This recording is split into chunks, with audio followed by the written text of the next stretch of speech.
que es el periodo otoño-invierno en rodeos de cría bovina.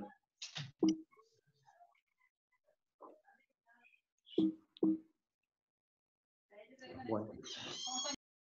Vamos a empezar con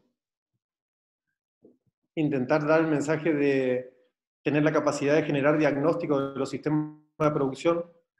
Y ahí lo que hicimos fue hacer una revisión de la situación de déficit hídrico durante el verano 2019-2020, que nosotros, por lo menos acá en el norte de Corrientes, lo estábamos sufriendo. ¿Sabes para cuál?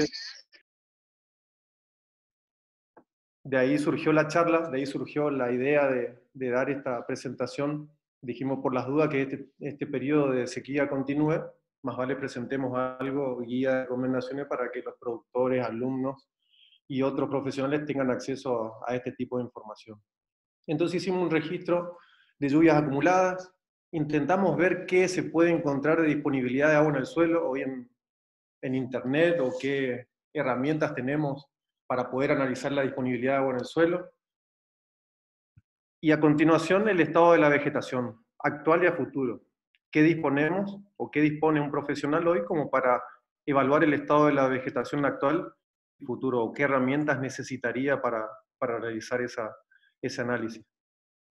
Entonces, a continuación, este gráfico de barras tiene al costado izquierdo los milímetros por mes, tienen barras de diferentes colores, que, como dice ahí, precipitaciones 2016, 17, 18 y 19, y como ven, las barras naranjas representan a las precipitaciones 2020. Esto es muy ajustado a la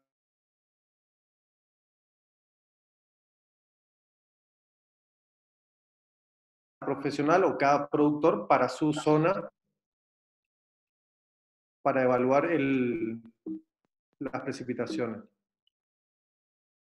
Voy a volver para atrás, ahí. En esta le agregamos las temperaturas.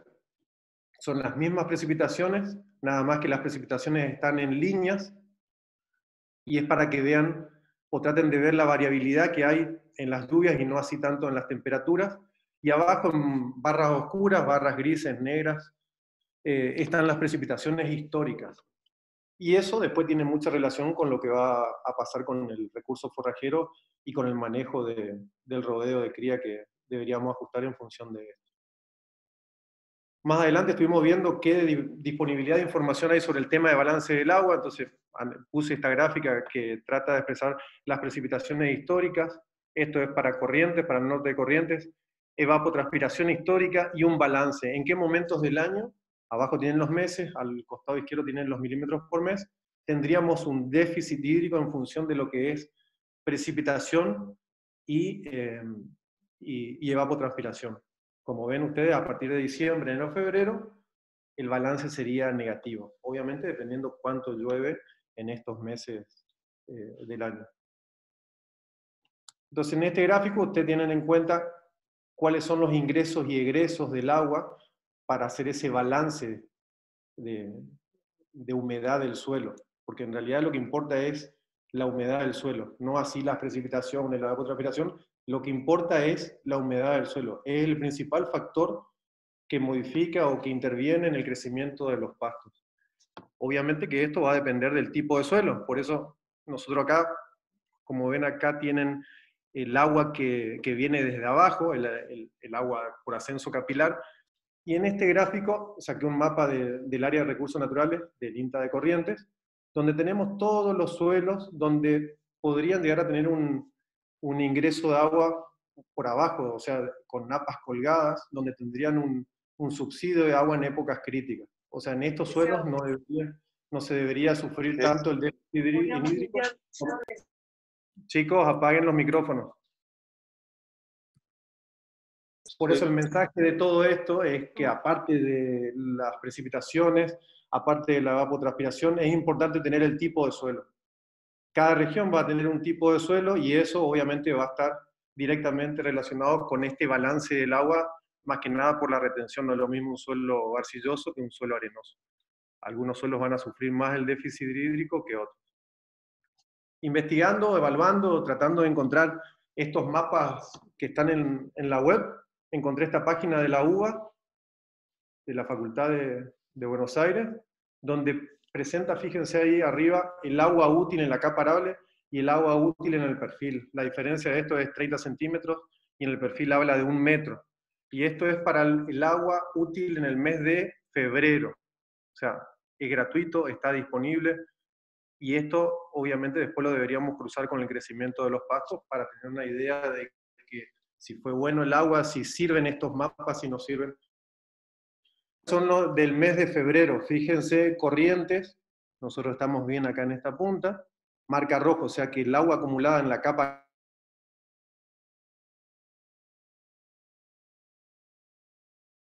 podría llegar a ser el manejo a continuación de los recursos forrajeros que tenemos dentro del sistema. Bueno, pasamos al estado de la vegetación, oferta de forraje, estado de la vegetación. Monitoreo de la disponibilidad es lo que tenemos que hacer dentro del diagnóstico que hablábamos al principio, es el monitoreo de la disponibilidad de pasto. Podríamos plantearnos cómo aumentar o transferir la producción de forraje, creo que ya es tarde para esta opción, pero vamos a hablar algo de esto, de lo que podríamos haber hecho, de lo que podríamos hacer otros años si queremos prevenirnos para este periodo crítico que es el otoño-invierno, es todos los años el que tenemos el periodo crítico, o sea, no es que, qué pesado que vino este invierno, no, todos los inviernos son críticos. Entonces, esto es algo que ya se puede planificar de antemano. Y medidas referidas al manejo del rodeo, esas son las cosas que vamos a ver a continuación. Disponibilidad, ya lo vimos el otro día en la charla de manejo del pastoreo, decíamos disponibilidad, o más bien llamado correctamente, es biomasa de forraje aérea, es la traducción correcta. Es la cantidad de pasto que encontramos por unidad de superficie. Ustedes podrán ver ahí una pastura de braquiaria, brisanta, en el invierno. Obviamente, una pastura que está sobrepastoreada, de disponibilidad muy baja. Ustedes podrían decir que hay menos de 1000 kilos por hectárea para ponerle unidades a esa disponibilidad. Y entonces es una parte del diagnóstico, ver cada potrero, cuál es la disponibilidad de pasto que tenemos en cada potrero. Y eso ya sería la primera parte, que es el estado de la vegetación. Eso se hace de todos los potreros y hacemos el inventario de nuestro establecimiento o de la provincia o de lo que ustedes quieran diagnosticar. Puse alguna foto linda para que no sea tan crítica la situación. Y como último, en el medio en realidad estaban las alternativas disponibles. El otro día hablábamos de diferir forraje en pie. Esto ya era reservar algún potrero, o sea, era no utilizarlo con los animales en cierto periodo. Hablábamos de no usar en febrero, marzo, abril para diferirlo hacia mayo, junio, julio, agosto, o diferir forraje para el periodo crítico. Otra alternativa que encaja bien para los sistemas de producción del norte es la caña de azúcar, obviamente dependiendo del tipo de suelo. Hay un trabajo realizado por el área de recursos naturales, que está Dietmar Kurz a la cabeza, del área disponible para el cultivo de caña de azúcar en la provincia de Corrientes. Hablaba de suelos muy aptos y no aptos, eso está disponible en la web. Otra alternativa son los verdeos de invierno, pero como viene el periodo de lluvias, o sea, bajas precipitaciones, por lo menos en lo respecta al norte, los verdeos de invierno, avena negra, ryegrass u otros, los daríamos de baja, si es que no se revierte la situación de las precipitaciones. Y los forrajes conservados. Acá hablamos de haber hecho o de tener pasturas megatérmicas disponibles para serenos, en forma de rollos o en forma de fardos, o haber sembrado allá en diciembre o en septiembre algún maíz o algún sorgo para hacer ensilado y transferir ese forraje para el invierno. Son diferentes alternativas dependiendo de la región, dependiendo del tipo de suelo, dependiendo de las precipitaciones, dependiendo del perfil del productor. Yo puedo decir, esta alternativa es más conveniente para un productor o para otro. Pero lo bueno, o sea, como ustedes, sobre todo estoy hablando a los estudiantes, es bueno saber cuáles son las alternativas y qué se necesita para cada una. Y sobre todo, qué rinde y el costo de cada una. Y bueno, después con esa información hice un cuadrito de sensibilidad o de cuántas cabezas podríamos alimentar con 1 hectárea de caña de azúcar. Esto se puede hacer con caña de azúcar, con silo. Pensando, acá tienen una vaca de 400 kilos que consume 8 kilogramos de materia seca. Si quiero alimentar 25 cabezas, 50 cabezas, 100 cabezas, 150, 200. Estas son las cantidades de días posibles de alimentar con un... Entonces la idea es, en función de la alternativa que yo elegí, armar el cuadro para cuántas cabezas puedo alimentar. Si es un cultivo de caña de azúcar que lo voy a picar y moler y después llevar en un mixer para repartir, cuánto necesito para tantas cabezas y prepararme para el periodo crítico que para Corrientes podemos considerar que arranca a partir de mayo, junio, julio, agosto hasta septiembre, dependiendo cómo viene el año. Pero esos son los 4 meses, 120 días, donde tenemos que pensar en un subsidio de forraje en cantidad y calidad.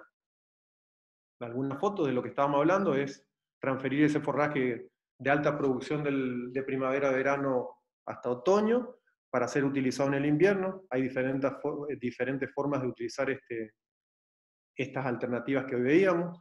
Esto es lo que se ve ante una medida crítica, los productores saliendo a de alguna manera comprar rollos en cultivo de caña de azúcar, los verdeos de invierno, qué rinde, cómo hay que utilizarlo, pastoreo por hora, qué categoría. Bueno, todas esas alternativas son las que hay que estudiar a fondo para saber manejarlas.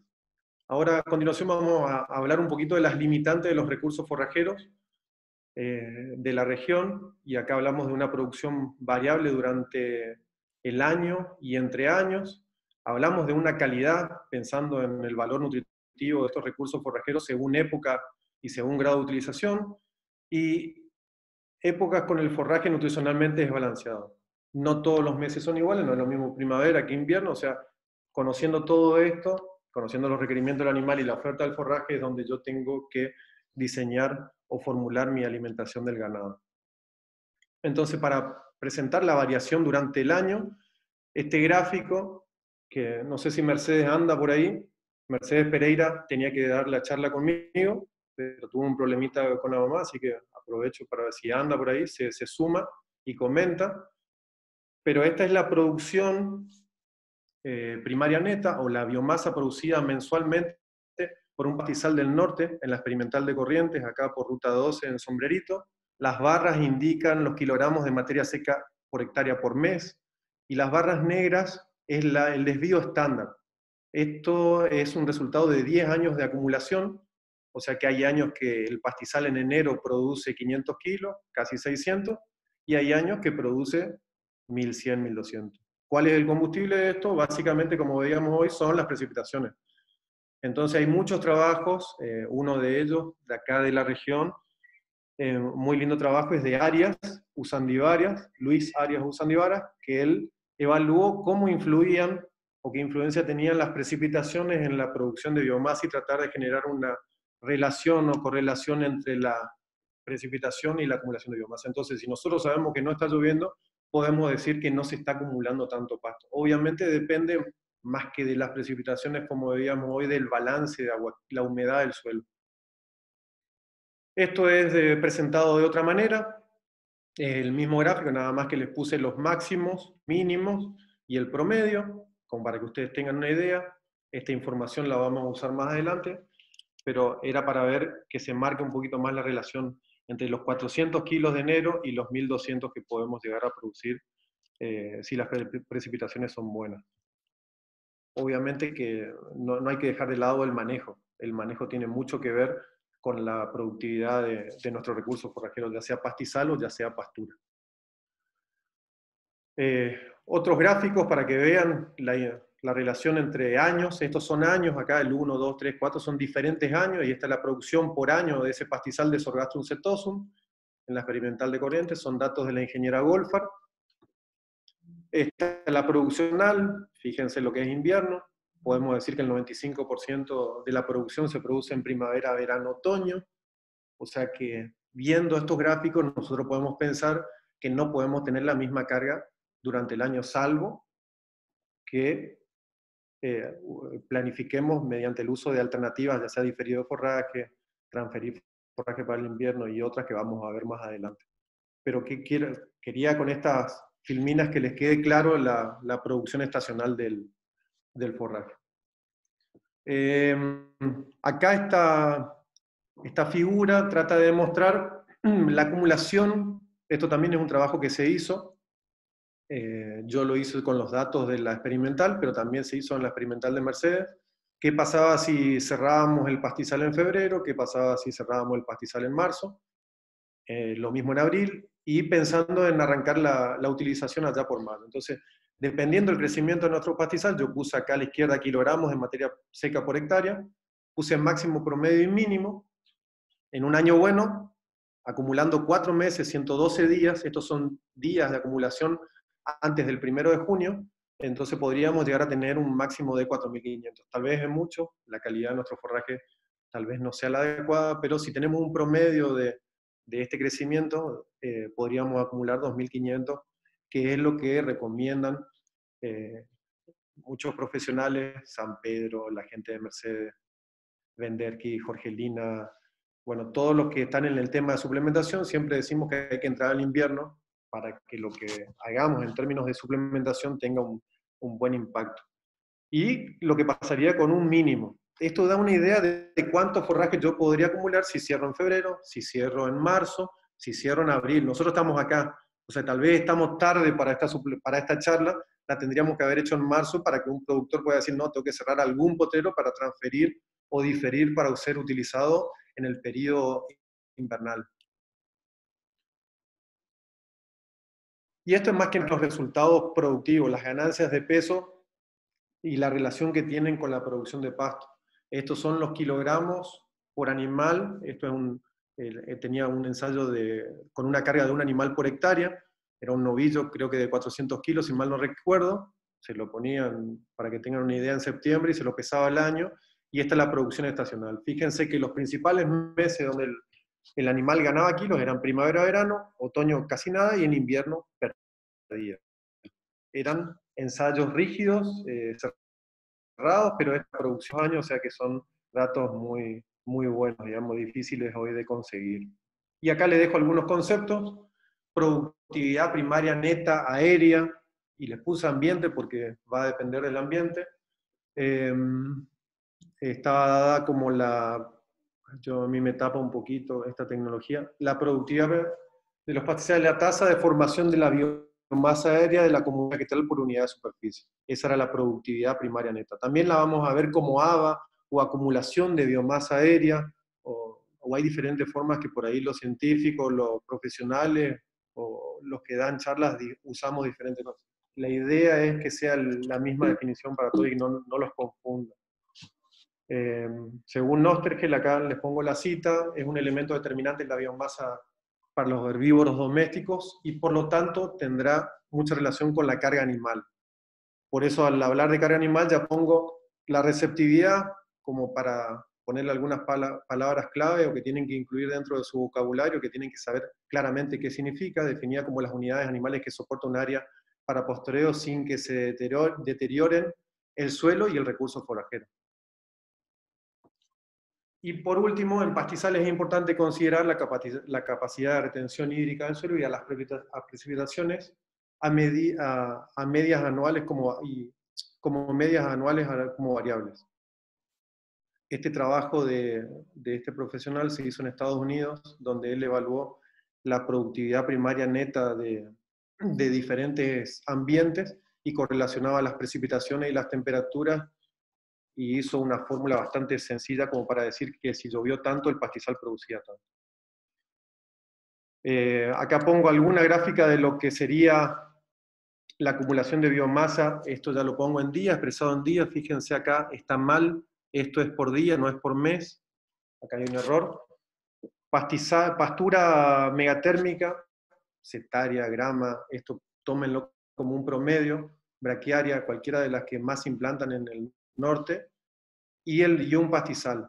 Esto es la curva de acumulación diaria por mes, promedio, de un pastizal versus pastura megatérmica. También hablábamos de la variación de la calidad dentro del año. Estos son datos de la experimental de Mercedes. Acá expresa la digestibilidad, cómo varía en el año. Obviamente que también va a variar mucho en función del manejo, pero es para que a ustedes le quede en mente que no es lo mismo un forraje en primavera, o un pastizal en primavera, o una pastura en primavera y otra en verano, otoño, invierno. Eso era proteína, y también hay datos de fósforo, sodio, el contenido, como para pensar en una alimentación adecuada para nuestro rodeo. Bueno, pasamos a la parte de producción animal. Yo no sé si, Franco, vos diste el mensaje de que las preguntas las pueden ir anotando y las hacemos al final, pero por ahí va a ser larga la Sí, presentación y ingeniero, difícil. para el final. Perfecto. Medidas de manejo. Acá pusimos ajuste de carga por categoría, por condición corporal. Practicar el destete, o sea, hay mucha gente que todavía no hizo el destete de los animales. Planificar ventas. Acá tenemos un problema porque por ahí los precios están planchados y tenemos la duda si vendemos o no vendemos. Dependiendo de la carga, yo les podría decir si hay que vender o no hay que vender, porque al final la mortandad que podríamos llegar a tener adelante va a ser peor de tener una mala venta. Nosotros tenemos la duda por ahí de vender al ternero a 95 o 105, pero las pérdidas en el sistema por ahí son mayores por no realizar este tipo de ventas en tiempo y forma. Por eso es importante este balance de oferta y forraje, y de realizar esta práctica es fundamental en esta época. Diagnóstico de gestación, no todos lo hacen, o sea, el tacto, ver si la vaca está preñada o no está preñada, y usar esto como herramienta para la toma de decisión.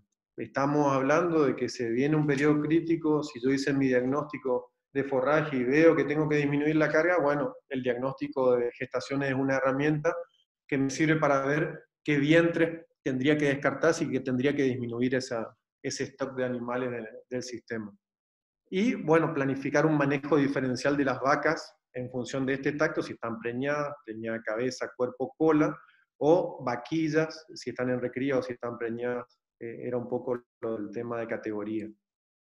Acá puse esta presentación, no es la presentación del doctor Staniger, pero sí, para los que no conocen, en diciembre creo que hicimos una charla con el Ateneo también, sobre justamente la condición corporal como herramienta para la toma de decisiones en rodeos de carne, y es más que nada para los que nunca escucharon hablar de la condición corporal. ¿De qué hablamos de condición corporal?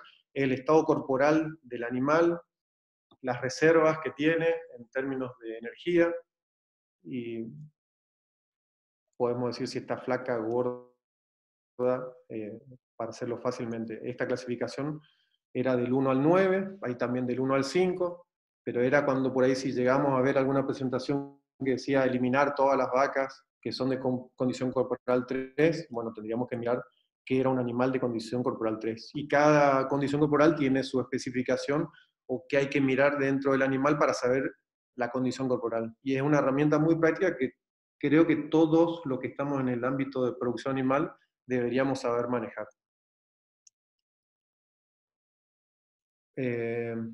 También hay dos presentaciones hablando del tema de recomendaciones de sequía. Hay un librito del IPCBA, si los googlean o si ya googlearon, búsquenlo, bájenselo. Y hay otra guía de recomendaciones del doctor Balbuena, o del área de investigación de la Estación Experimental de Colonia Benítez, donde él presentaba esta tabla de probabilidades de sobrevivencia en porcentaje, y consideraba el estado de gestación, o sea, preñada, cabeza, cuerpo, cola o vacía, y la condición corporal de los animales. Por eso anteriormente les puse que era una vaca flaca y que era una vaca gorda, para que tengan idea de qué es lo que vamos a hablar acá adelante. Entonces ustedes acá tienen el estado corporal, la condición corporal, y tienen la condición de preñez. Vacía, tienen preñada, cola, cuerpo y cabeza, o sea, estas vacas van a parir primero. Si tenemos un servicio estacionado de octubre, van a parir a partir del 11 de julio. Si tienen el servicio estacionado a partir de noviembre, lo van a hacer a partir del 11 de agosto, y así sucesivamente. O sea, la gestación tiene un periodo más o menos acotado, 284 días, más o menos 15, 20 días, según la bibliografía que lean, pero sabiendo Si tenemos un servicio estacionado, cuando sacamos los toros, podemos saber hasta cuándo va a ser la preñez, y si tenemos esa información de nuestro buen veterinario que nos dice bien cuáles son las que están preñadas cabeza y cuáles cola, podemos generar un manejo diferencial. Vuelvo a la tabla, que me fui. Esto hablaba de la probabilidad de sobrevivencia. ¿Qué significaba esto? Voy a medir a los extremos. Una vaca con estado corporal bueno, gorda, no gorda, condición corporal 5 o 6 de la tabla que estábamos viendo, y que esté vacía, va a tener un 99% de probabilidad de sobrevivir ante un periodo crítico. Acá lo podemos llevar, si quieren, al año pasado, estábamos inundados, creo que estábamos con exceso de agua. O sea que esto por ahí puede servir para los dos eventos críticos, sequía o inundación.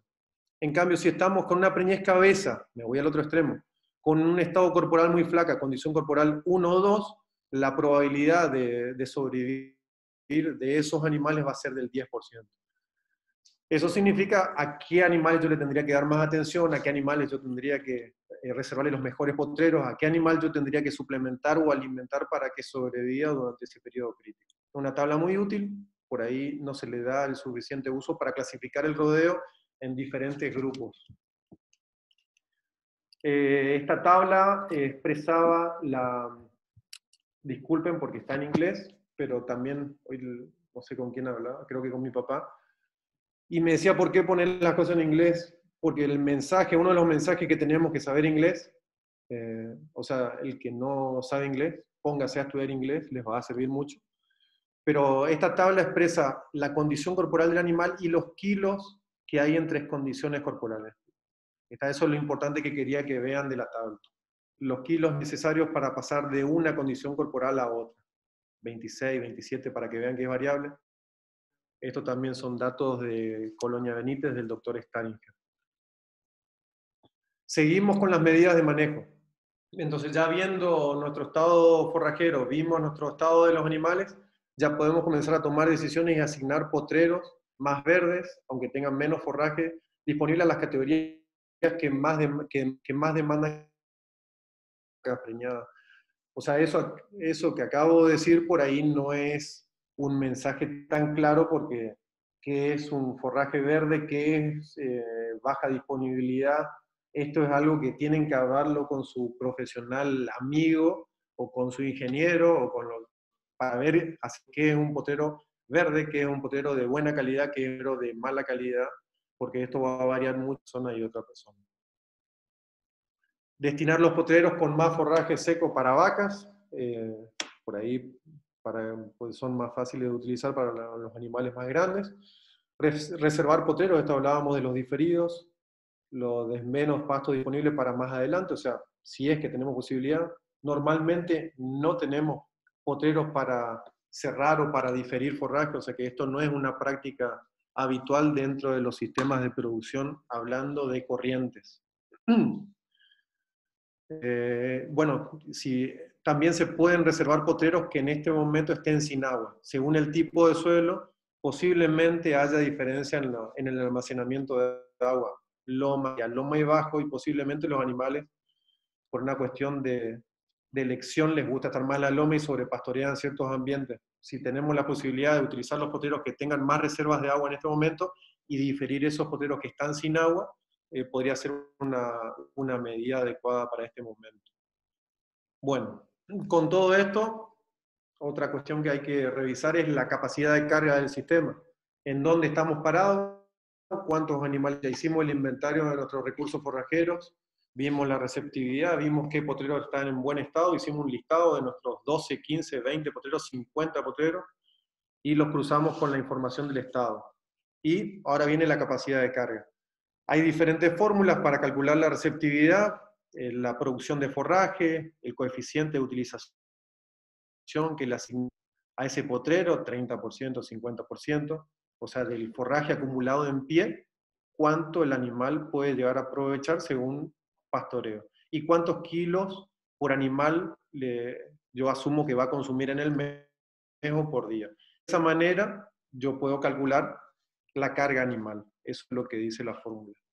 Entonces, volviendo al pastizal de esos 10 años acumulados, yo aplicando diferentes coeficientes de utilización para los meses de un trabajo de Goldfarb también, Goldfarb, Casco, Arias, et al., para no decir todos.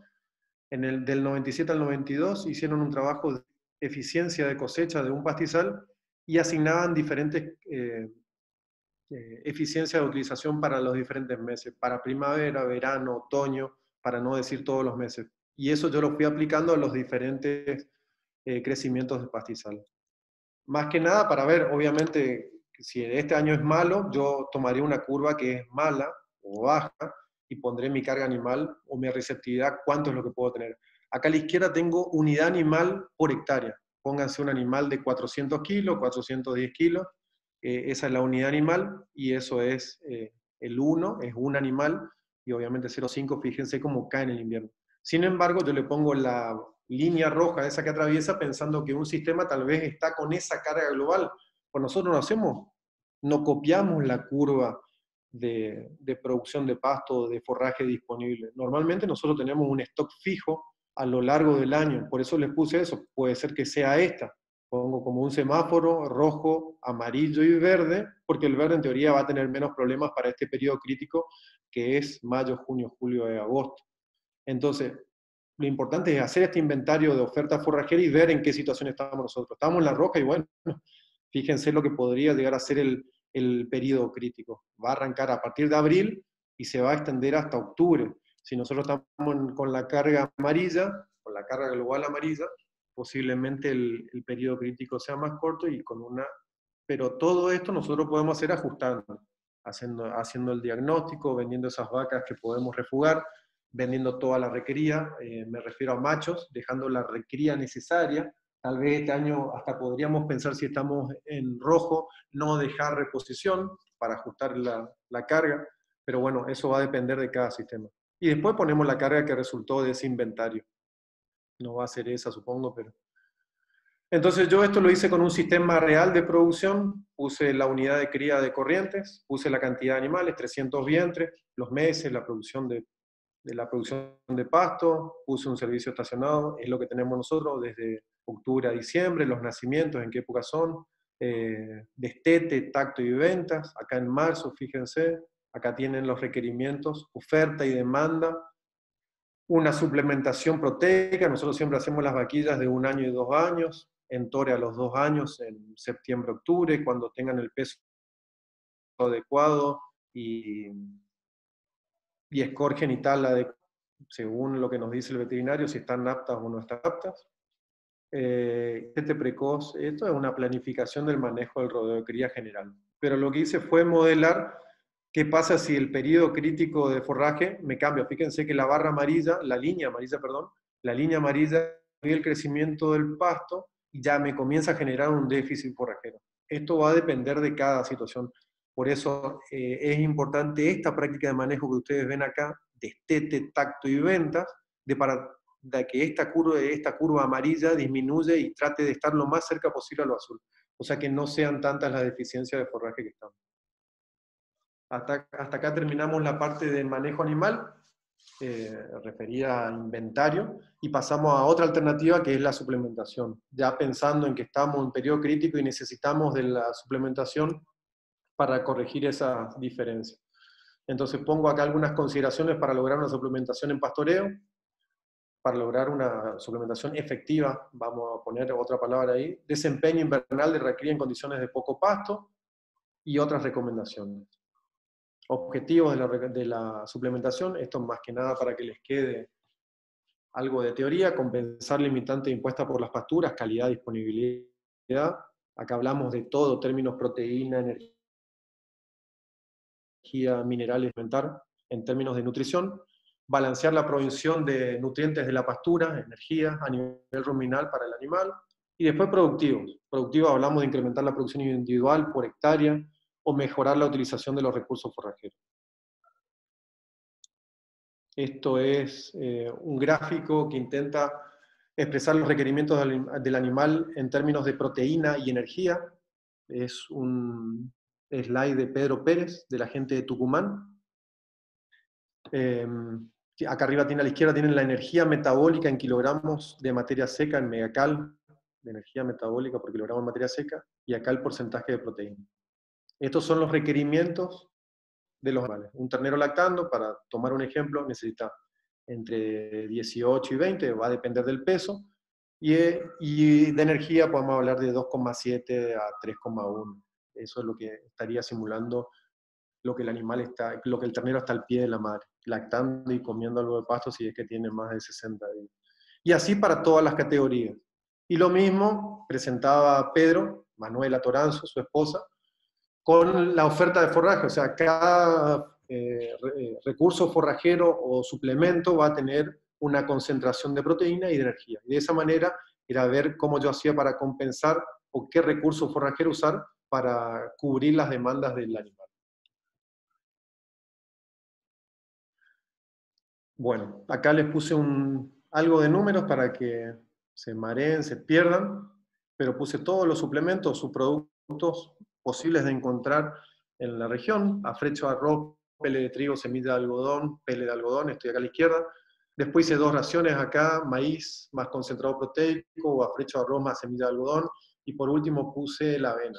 Esto es más que nada para presupuestación, para ver qué suplemento proteico o qué recurso forrajero me conviene comprar. Entonces acá ustedes tienen la concentración de proteína, tienen en gramos de proteína por kilogramo de materia seca, tienen la energía en megacal por kilogramo de materia seca, tiene lo que sale el producto en pesos por kilo, eso está de materia verde, y acá tienen los kilogramos de suplemento para aportar 400 gramos de proteína. O sea que si yo utilizo afrecho de arroz, para aportarle 400 gramos de proteína tendría que darle 3 kilos. Si utilizo un alimento concentrado, vamos a poner un pele de soja, necesito solo 1 kilo. Entonces cuando yo planifico una suplementación proteica y estoy queriendo balancear esa necesidad de proteína en 400 gramos, la cantidad de suplemento que voy a utilizar va a depender de esa concentración de proteína de cada suplemento. Y eso me va a abaratar el costo de la ración. O sea, no porque un suplemento sea más barato va a ser más barato en la ración. Va a depender de la concentración proteica. Por eso yo le puse acá en amarillo y naranja cuáles son los más baratos en términos, o los más bajos precios en términos de pesos por kilogramo de proteína bruta.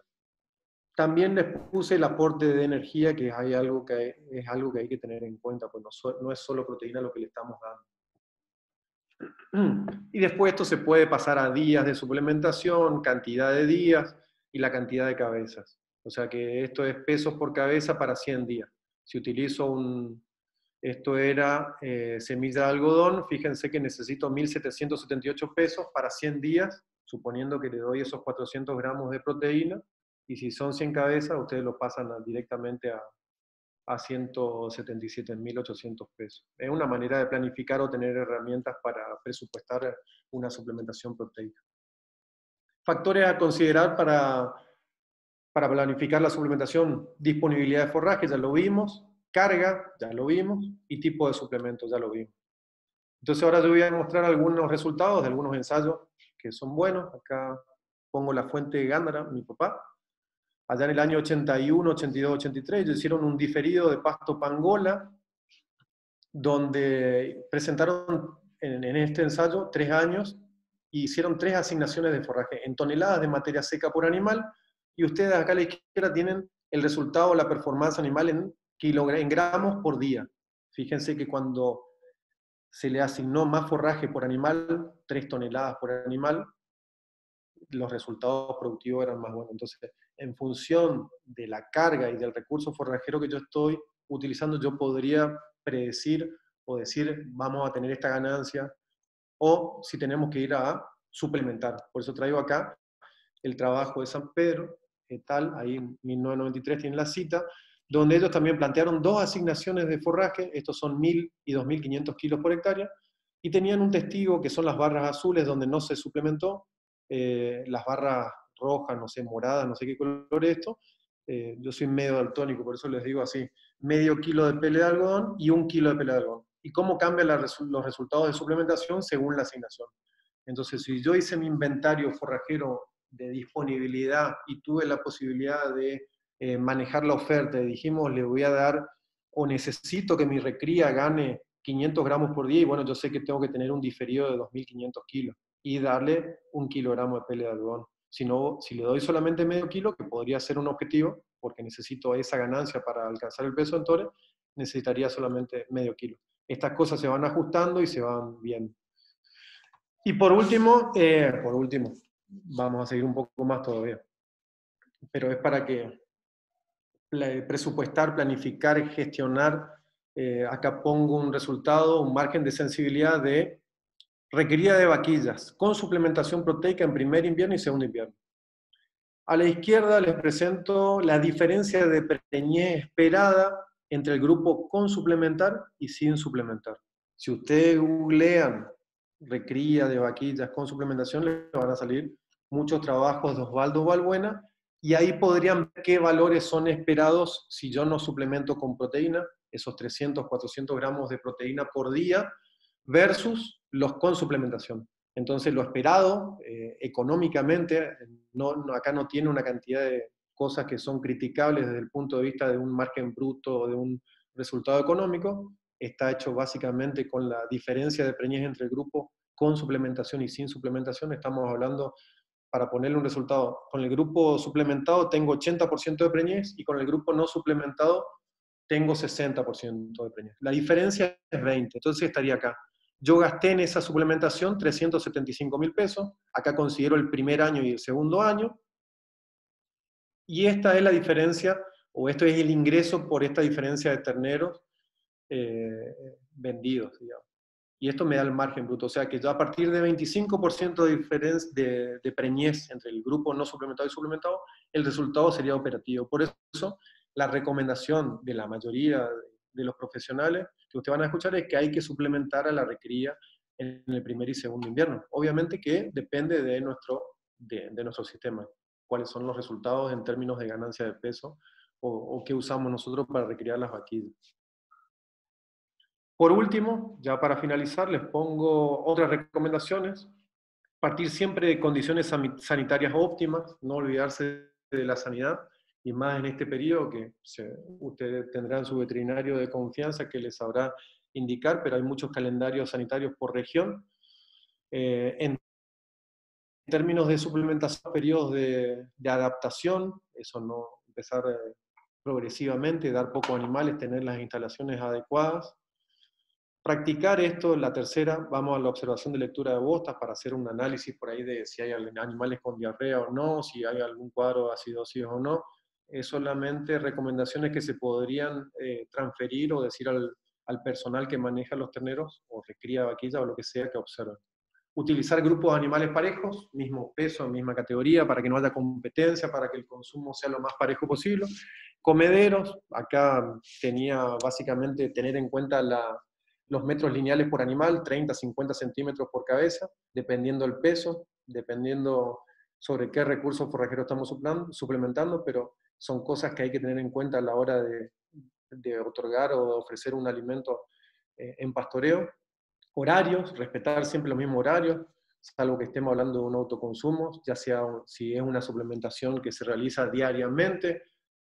Estudiar o leer un poquito el tema de la suplementación infrecuente, o sea, no todos los días, los resultados por ahí, si hablamos de una suplementación proteica o energético-proteica, los resultados productivos por ahí son los mismos o no hay tantas diferencias y nos podrían sacar mucho trabajo en términos de logística para el personal y les sobraría tiempo para otras tareas, o sea que este es un tema a estudiar para estos periodos críticos para disminuir tiempo operativo, la suplementación infrecuente.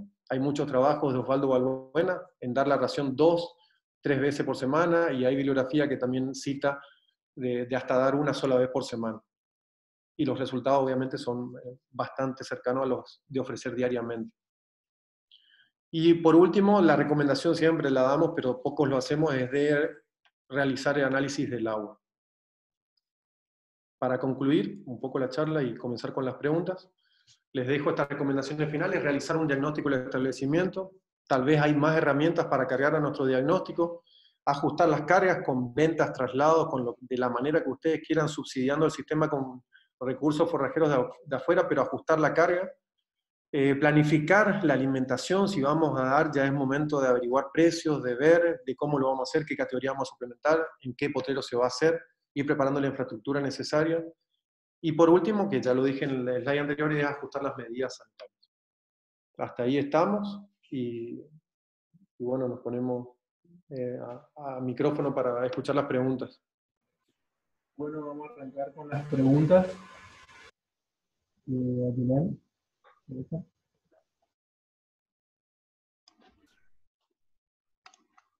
Ahí va. Vamos a buscar las que... mm, mm. Preguntaron... acá ya dejaron. Preguntaban cómo se llamaba el libro que usted recomendó del IPCBA, pero creo que ya lo compartieron acá. Después decía, ¿cómo midieron la probabilidad de supervivencia? Eso es una tabla que, ¿me escuchan? Es una tabla que sacó Osvaldo Balbuena de Australia, de la gente de Australia que normalmente tiene sequías y durante muchos años construyeron esta tabla de probabilidad. Es solamente para tener en cuenta la categoría, el estado corporal y pensar en una probabilidad de sobrevivencia para la toma de decisiones. Tal vez no está ajustado para acá, pero es algo que está dentro de estos libritos o de guías de recomendaciones que están disponibles en la web. Por eso la presenté, me pareció una buena herramienta para tenerla en cuenta y manejarla. Bueno, otra dice, una consulta, ¿la que pare en preñez cabeza no es más la probabilidad de abortar que la de morir?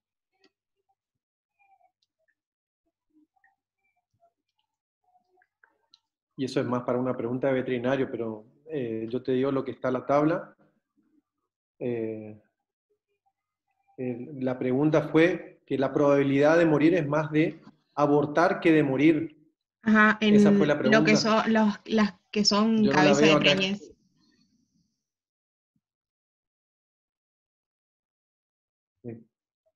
Yo no leí casos de aborto por esta restricción. En esa gráfica hablaba de mortalidad de animales, digamos. No hablaba de abortos. No te puedo responder. Tal vez hay algún veterinario disponible que levante la mano y responda la pregunta.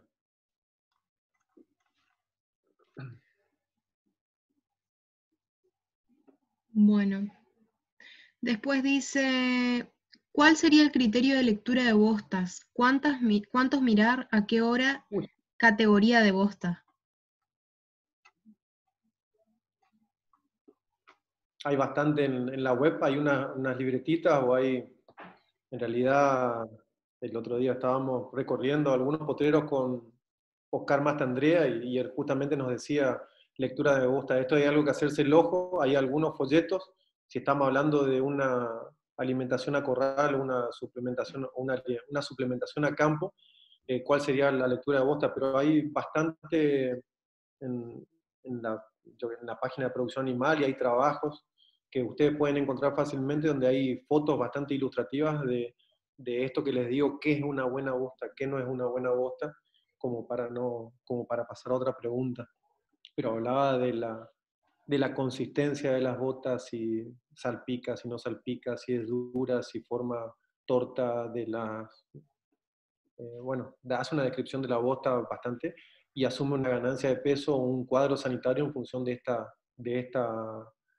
bosta que estamos observando. Bueno, la siguiente dice, en un establecimiento de ciclo completo, ¿Sí? ¿a qué categoría suplementaría?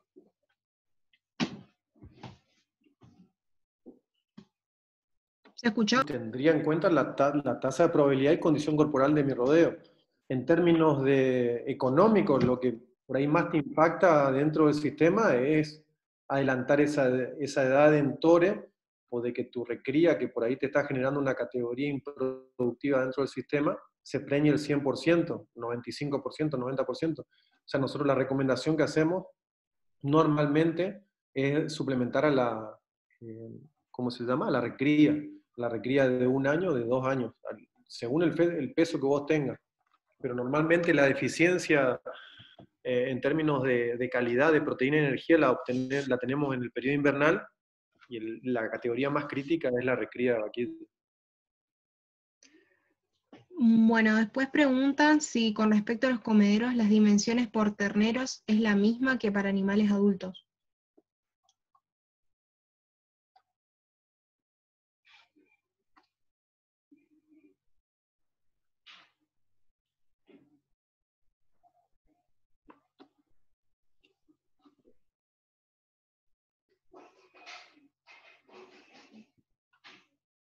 No es la misma. Cuanto más comedero tengamos, mejor. Obviamente yo le presenté unos rangos de 30 centímetros versus 50, 30 centímetros por ahí podemos considerar para un ternero y 50 centímetros para un animal más grande. Pero en función del tamaño del animal, de los kilos del animal, va a estar relacionado con los metros lineales del comedero. Pero puso un animal de 200 kilos versus uno de 400. Si quieren ponerle peso a ese animal, para el de 200, para una recría, para un destete en su primer año, 180, 200 kilos, 30 centímetros, 40 centímetros. Cuanto más centímetros tengamos, menos competencia va a haber. Y para un animal por ahí más grande, más pesado, sí podemos hablar de más metros lineales. Bien, la siguiente dice, ¿qué suplementación recomienda usted?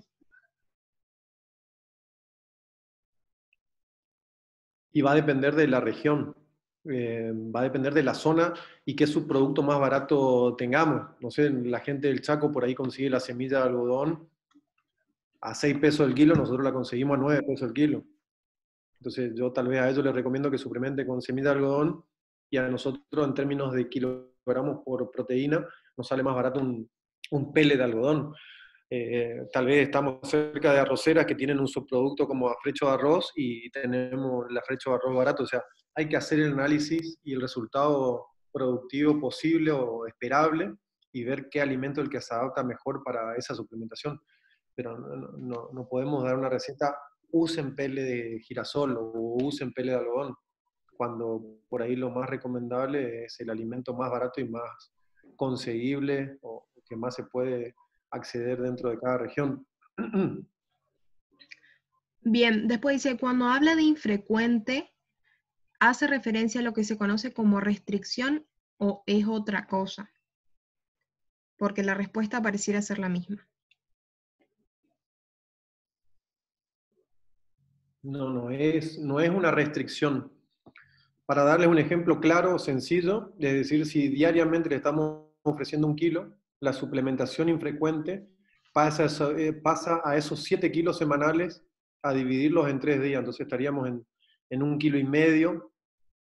Le estaríamos dando esos 7 kilos dividido 3. Entonces nos daría esos 2,3 kilos para llegar a 7 kilos. Es dividir la cantidad de kilos que se le da diariamente en la semana en 3 días.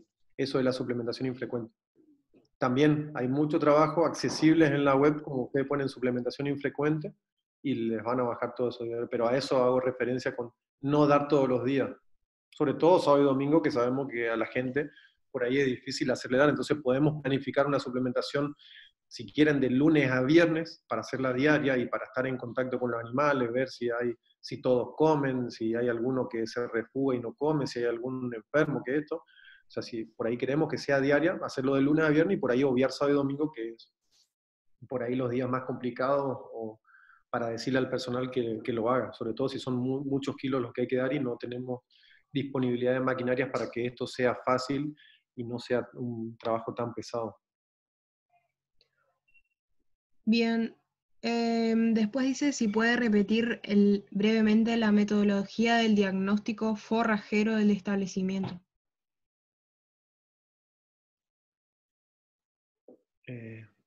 La metodología del diagnóstico forrajero es tener en cada potrero, evaluar la cantidad de animales disponibles. Obviamente esto nos daría la carga animal del potrero y ver la disponibilidad.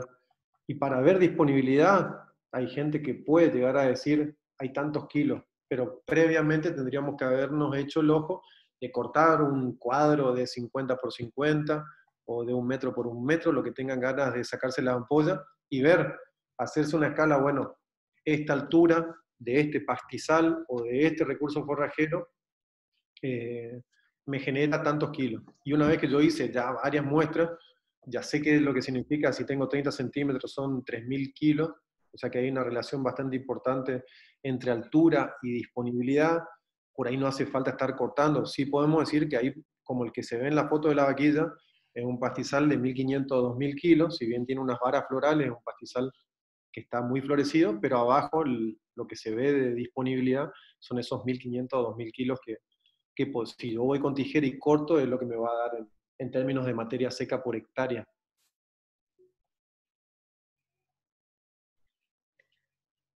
Bueno, Todavía no está ajustado, voy a hablar los NDVI, el índice verde, como para generar una metodología tecnológica, como para no tener que ir a cortar o no tener que ir a observar, de ver la disponibilidad de cuántos kilos de pasto. Eso es lo que se está buscando, o tener un dron que nos pueda llegar a decir cuántos kilos de pasto hay por hectárea. Son tecnologías que se están probando o herramientas, no sé si vieron la plataforma Auravant, que es una plataforma gratuita, creo que hasta 2.000 hectáreas, y nos da una idea del índice verde, pero de la mayoría de los trabajos que se valoran, sí o sí hay que ir al campo y ver de qué recurso forrajero y el estado de este recurso forrajero estamos hablando. Después podemos decir si hay tantos kilos, pocos kilos. bien. Después dice si tiene alguna experiencia con el uso de biosales y si podría ser una buena alternativa para campos malos en el periodo crítico. No, de experiencia con biosales no. Lo que nosotros tenemos, hicimos un ensayo, la gente de Merced también hizo un ensayo, era con diferentes suplementación minerales de fósforo y sodio y microminerales, y a ver si había diferencia.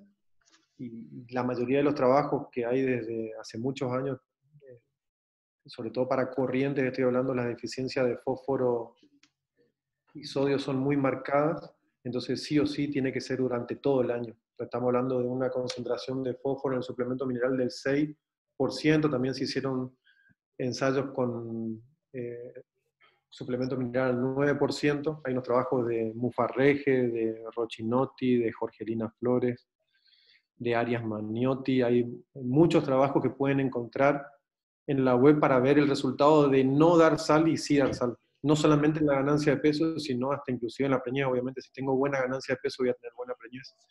Pero suplemento mineral en corrientes hay que dar sí o sí. O sea que es algo que hay que evaluar. Si falta, hay que suplementar.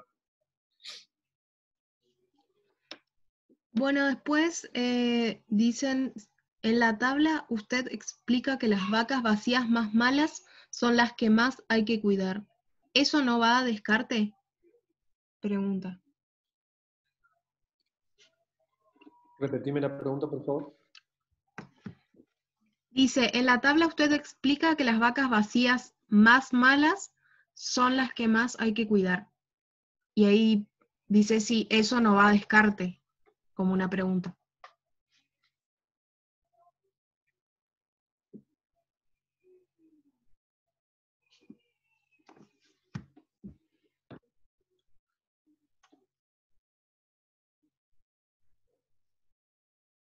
Y bueno, por eso justamente está el cuadro de sobrevivencia de esto. Si pensamos de que no va a sobrevivir, y bueno, tal vez por este vientre te dan 3.000, 4.000, 8.000 pesos lo que te den, y bueno, más vale pájaro en mano que 100 volando. Desde el punto de vista, si no vamos a generar un ajuste de carga o ofrecerle algún suplemento para aumentar la probabilidad de sobrevivencia de este animal, y ahí hay que ver qué es lo que hacemos. Obviamente que tal vez habría que descartar primero todas las vacías, hay que ver cuántas veces vacías están dentro del rodeo, porque vamos a obtener un buen precio, y obviamente generar más potreros disponibles para los animales que tienen menos probabilidad de sobrevivir, pero no venderíamos un animal preñado, venderíamos los animales en buenas condiciones. Esto es una tabla de sobrevivencia. Perdón si dije lo contrario. No sé si entendió el que preguntó. Si quieren habilitar los micrófonos para preguntar, yo creo que alguien preguntó si podemos habilitar los micrófonos.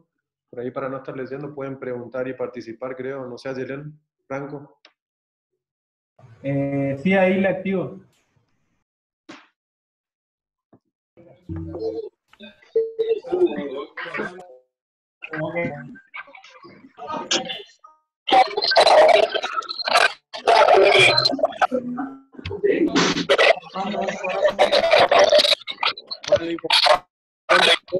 Lo van a hacer. Bueno, los que no tengan preguntas, por favor silencien, así se les escucha a los que están por preguntar.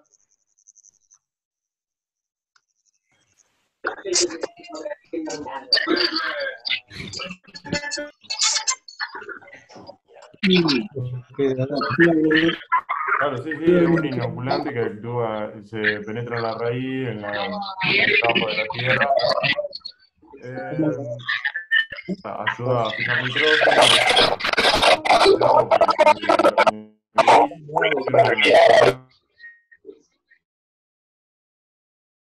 Lo que vamos a hacer mejor es que levanten la mano y ahí le vamos habilitando.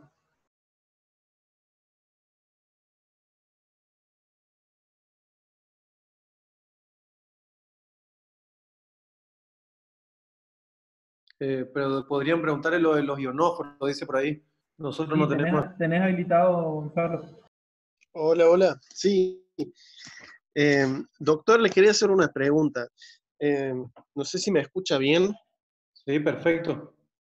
Bien. ¿Qué tal? Lo saluda Gonzalo Silva de Santiago del Estero. Soy estudiante de agronomía y tengo dos preguntas. La primera, si bien ha hablado un poco sobre NDVI, mi pregunta sería si se puede estimar materia seca con solamente NDVI. Hola, sí, yo creo que habría que construir la curva, digamos, en diferentes estados de índice verde para el recurso forrajero. Si está hecho la curva, sí podríamos decir que ese 0,8 o el valor que vos le quieras poner a tu NDVI corresponde a un, no sé, 45, 35 de materia seca, en función del color, obviamente, que cuando el forraje está más maduro, tiene un índice verde más bajo, digamos. O sea que por ahí si nosotros vemos que el índice verde nos está dando un valor muy bajo, no es que hay poco pasto, es que el pasto por ahí está muy pasado o es un recurso forrajero que está muy maduro. Pero nosotros no usamos. Sé que hay muchos trabajos científicos, pero generalmente son muy específicos al recurso forrajero. Puede ser una pastura, y sí se hace la curva y se hace la corrección bastante acertada de que ese valor de NDVI corresponde a tanto de materia seca. Ujú, bien. Y otra pregunta que tengo, a modo si nos puede comentar, doctor, ¿cómo sería una buena planificación forrajera para, sobre todo para el noreste del país, en donde se encuentran ustedes? Sí. Bueno, obviamente que por la buena planificación, estamos hablando que el principal recurso forrajero es el pastizal. La mayoría de los sistemas de producción acá manejan cargas de 0,5 a 0,7 EVs por hectárea, o sea que dentro de todo nuestro diagnóstico tendríamos que ver que ese valor esté muy cercano a eso, o sea, encontrar la carga óptima del sistema.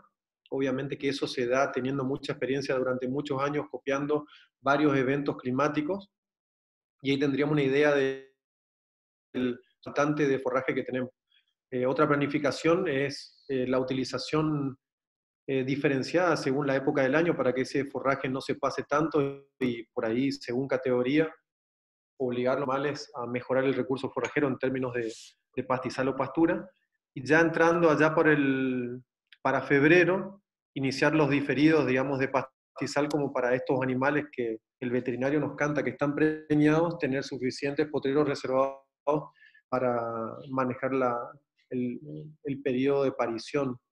Sí o sí incluimos la suplementación proteica y sí o sí incluimos estos potreros de diferidos de 2.500 a 3.000 kilos de biomasa aérea por animal para el periodo invernal. Esas son algunas recomendaciones sencillas, tal vez para nosotros, pero para el productor que tratamos de decirle o que implementen dentro de su sistema de producción las ventas, que sean cuanto antes mejor, pero obviamente eso va a depender si tenemos estacionado el servicio o no. O sea que esos terneros, si están con 140, 150 kilos, siempre el productor está especulando el tema precio, porque por ahí no le cierran o por ahí no son los que uno espera. Entonces el tema de ventas en marzo-abril, que es el momento en donde cual las pasturas comienzan a disminuir su crecimiento, es muy importante desde el punto de vista de manejo. Y después otra cosa ya de todo lo que habíamos visto, tener alguna reserva como caña de azúcar o algún forraje de alta producción para ser transferido, alguna pastura que podríamos haber hecho rollos, como se ve ahí en la foto, podríamos haber hecho rollos para tener un piquete y hacer una suplementación a base de henos más suplementación proteica o energético-proteica. Pero es muy variable, no te puedo dar una receta así, las alternativas son como la cantidad de productores que existen, o sea, son muchas, y cada alternativa se va a adaptar al perfil de cada productor.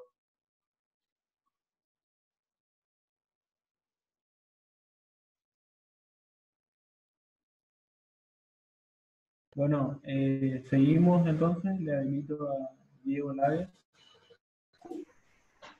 Sí, en la primera parte de la charla se habló de tener en cuenta la capacidad del suelo para el almacenaje del agua. ¿Es factible utilizar algunos implementos ahí en el este chaqueño sobre pastizales a efecto de descompactar el suelo y mejorar esa capacidad?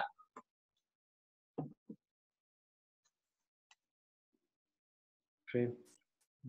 Mirá, la experiencia que tenemos nosotros de descompactar es como con las lluvias que tenemos nosotros, que por ahí generan periodos de inundación, tarde o temprano el estado del suelo va a volver a su estado original, o sea que por ahí vos lo aireaste por un tiempo, pero tarde o temprano se va a generar esa compactación que vos mencionás, digamos.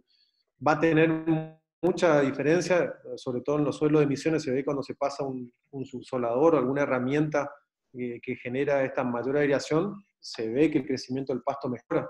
Hay que ver si eso es económicamente rentable y si los productores disponen de esa maquinaria como para hacer ese subsolado, ese mecanismo de aireación para el recurso forrajero. Si es una pastura, por ahí el retorno económico va a ser mayor que hacerlo en un pastizal que produce, no sé, 30, 70 kilos, versus una pastura que bien manejada tal vez nos produce 150 a 200 kilos de carne por año. Entonces, esta aireación va a ser diferente en función de qué manejemos como producto, digamos, para ver si conviene o no. No sé si se entiende la pregunta, pero nosotros no tenemos ese problema. Tenemos un cordón de suelos arcillosos donde se compactan bastante y por ahí para cultivos cada 3, 5 años hacemos un subsolado para el tema de cultivos y se ve muy buena respuesta, pero a los 3, 5 años normalmente vuelve esta compactación.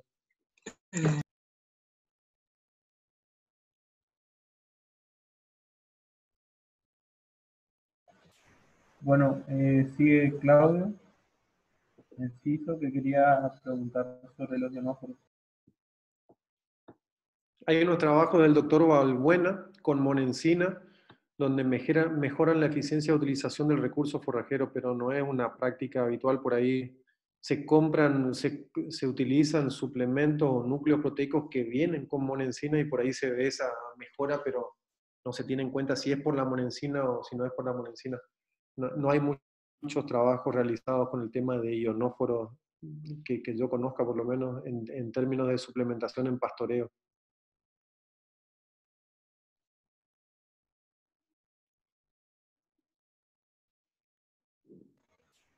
¿Alguien tiene alguna pregunta? Levante la mano.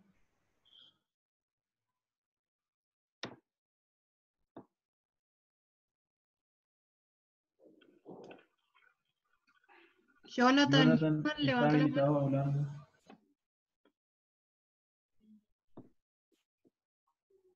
Hola, hola.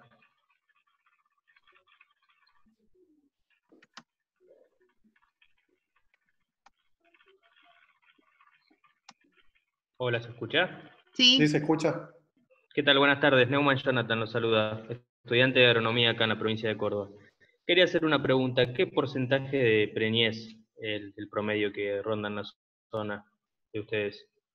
La zona de corriente vas a leer valores de 45, 55, dependiendo de qué año. Hay un trabajo bastante nuevo, un manual de cría de San Pedro, creo que tiene año 2018-2019, donde obviamente te nombra esos valores que yo te digo, de preñez, Exactamente. 55, de marcación, perdón, eso es marcación. De preñez obviamente va a ser 65, 70. Perfecto. Por otro lado, Tenemos mermas muy altas, por eso es tanto la diferencia. Nuestras mermas son del 10, 15 hasta el 20% tal vez.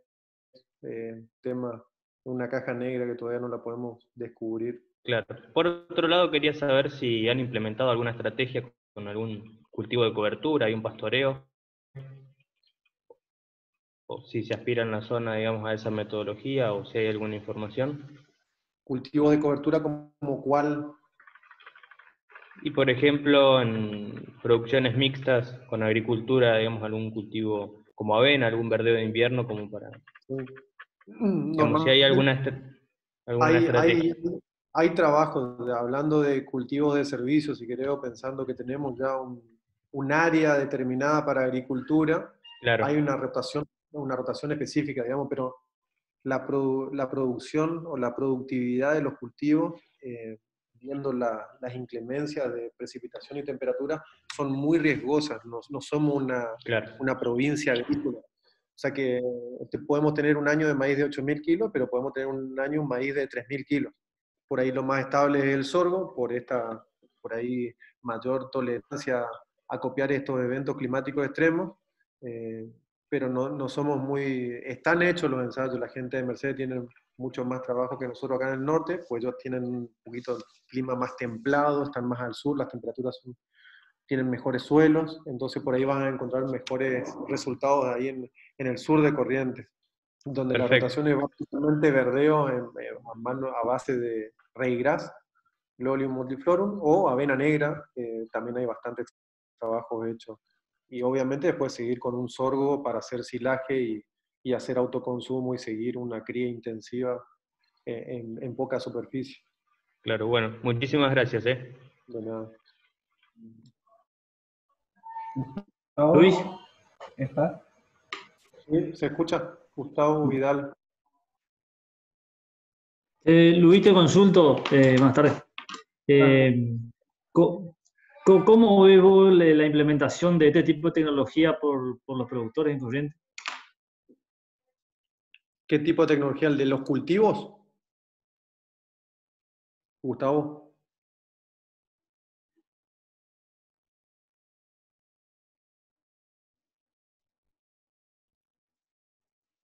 Hola, Gustavo. No llegué a entender de qué tecnología me decía Gustavo, por eso repetime de qué tecnología está hablando, de qué productor implementar qué tecnología, los verdeos y después la continuación con maíz o con sorgo, supongo que era eso. Franco, ¿se escucha o no? ¿Le da el micrófono a Gustavo, ahí. ¿Ahí me escuchás, Luis? Ahora te escucho, sí. Sí, no, te cuento con respecto a las tecnologías de manejo ganadero.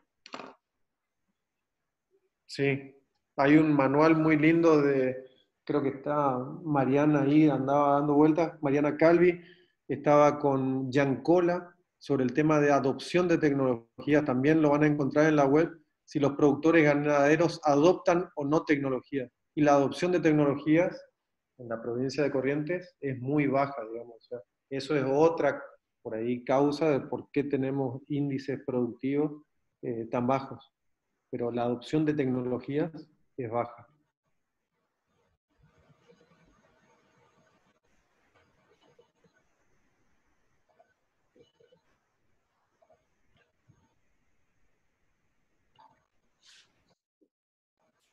Marcos Aguirre, ¿tenés habilitado para hablar?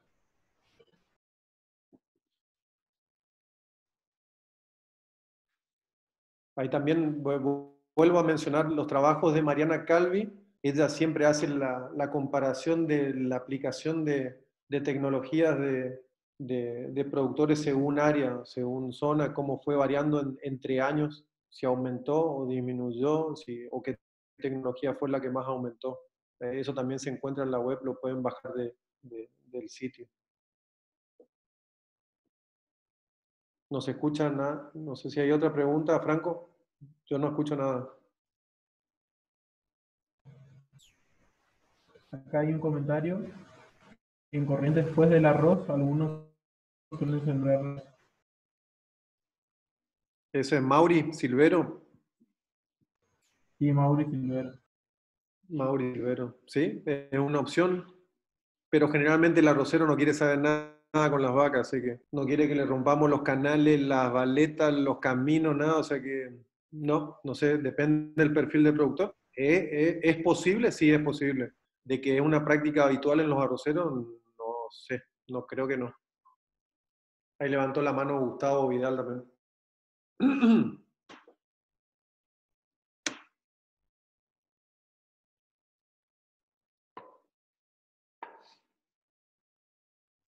No se escucha. No sé ¿Tenés si habilitado, Gustavo? Ahí está. Luis.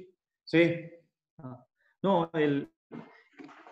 eso creo que cambió bastante, Luis, el tema del pastoreo del arrocero. Te digo que el centro sur correntino es una zona, el hecho de en algunos campos que hacen chacra de espejo, el sistema de rotación, un año arroz, un año ganadería, y la verdad que le ha cambiado el número a tanto a la ganadería como al arroz. O sea que, como decís, depende del perfil del arrocero, pero si vos te vas a la zona arrocera del centro sur, ahí es muy, muy común eso. Totalmente. Obviamente que estamos hablando de pocos productores en la provincia, no sé qué cantidad de productores hay en la provincia, pero no sé si llegan a 100 y los establecimientos por ahí son grandes, o sea, donde uno aplica, la aplicación de esa tecnología es bastante importante, pero varía mucho en función del precio del arroz y del precio del ternero. Por ahí se aplica más los años donde el arroz está abajo, ahí la utilización de áreas de arroz para ganadería aumentan, digamos. Creo que es la variable condición.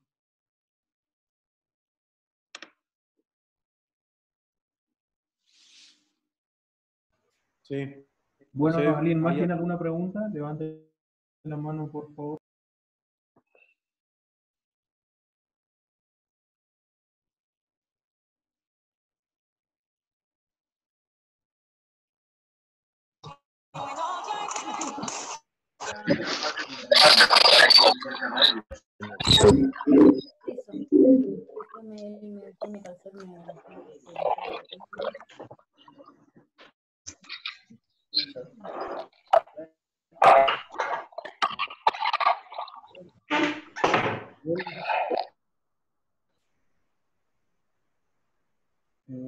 Bien, aparentemente no tenemos más preguntas.